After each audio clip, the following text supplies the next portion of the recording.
So I think it is pretty easy to say that Roblox isn't the prettiest crayon in the box. And I don't think it would take a leap of faith to say that Roblox is most definitely the ugliest crayon in the box either. I know it sounds like we hate the game too much, but let's be real, we still love it. It's just that the people running the game try so hard to push us away from ever loving the game like we used to back in 2017. Man, those were good times. And honestly, I think the reason why Roblox has been getting even more out of control than usual as the years pass by is because the platform is getting so sophisticated that even Roblox themselves can't keep track of everything. And we've been realizing these certain patterns ever since RDC. And the reason why I claim that is because of the massive updates and problems that Roblox is facing or is about to face. And even some YouTuber drama. Also, a majority of viewers that watch my content are not subscribed, so please subscribe so we can reach our 1,000 subscriber goal by the end of the year and our 800 subscriber goal by the end of this month. But let's get into our first piece of news, which is something I find very fascinating. If you don't know yet, the popular story game called Break-In has actually turned into a franchise. Last Friday, Break-In 2 was released as the sequel to the first game, and while the game does technically have the same concept as the other story games on Roblox, it sparked interest in the Roblox community. Even Creecraft was streaming it, where he was averaging about 20,000 viewers when he was live. This game has always felt like a natural phenomenon to me because, well, for starters, Roblox story games are a one-and-done type of game. And what I mean by that is that a normal, casual, and stereotypical Roblox story game would peak at maybe 10,000 in the first week. After the first month,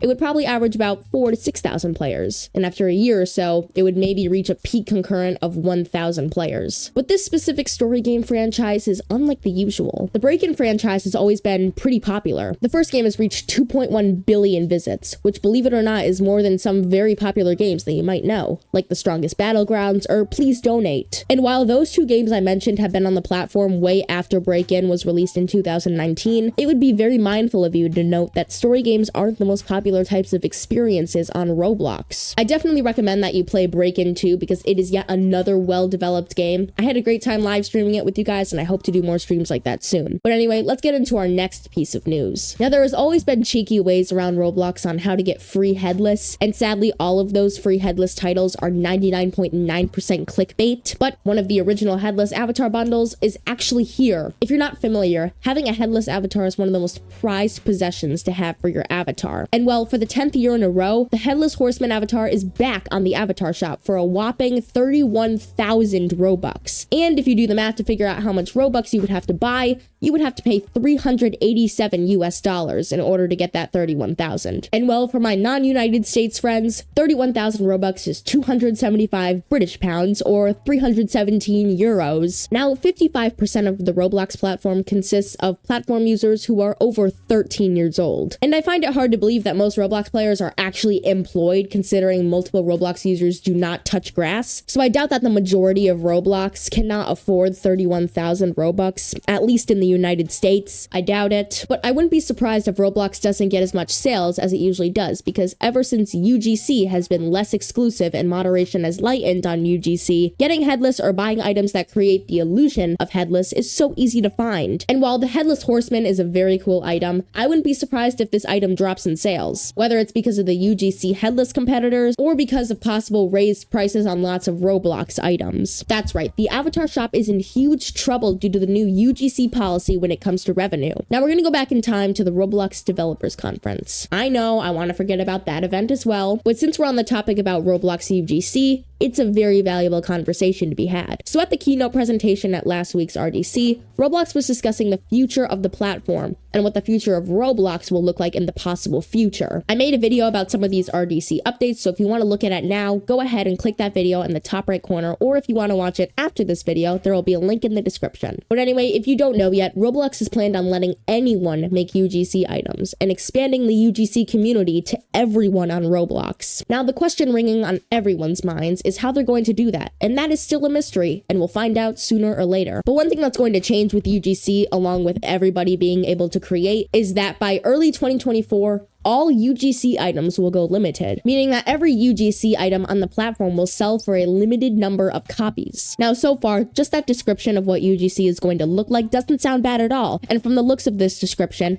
it makes the items more valuable, although it comes with serious consequences. So you are able to restock how many copies of a limited you have, But the problem is that you have to pay for the restock of every item since they all will be limited. And that's a huge problem for creators because it completely kills all profit for creators on the platform. And since the UGC guidelines state that when this update is in effect, you will only be able to upload a couple of items a month. And that means that it makes it even harder for UGC creators to profit. And it makes it more likely to depend on certain items that are perhaps older on the marketplace. And to add the cherry on top, you have to pay a $10 monthly fee on top of this. And this specific update is one of the top 10 major reasons why Roblox has never been the prettiest crayon in the box. And it never will be in my eyes. But let's step away from the super negativity for a bit and move on to some different news. So this Roblox YouTuber named Corl was a part of the Pals, a group YouTube channel with Dennis in it as well. And if you don't know, Corl specifically has always been the most infamous person of the Pals. And I find his career very interesting as he ended it by literally saying one word. But Corl has emerged from his moldy basement and gave us a Spotify link on his Twitter. Might I remind you, this is the first time Corl has posted on social media, let alone replied to posts since 2021, but this is the most random post that Corl has made.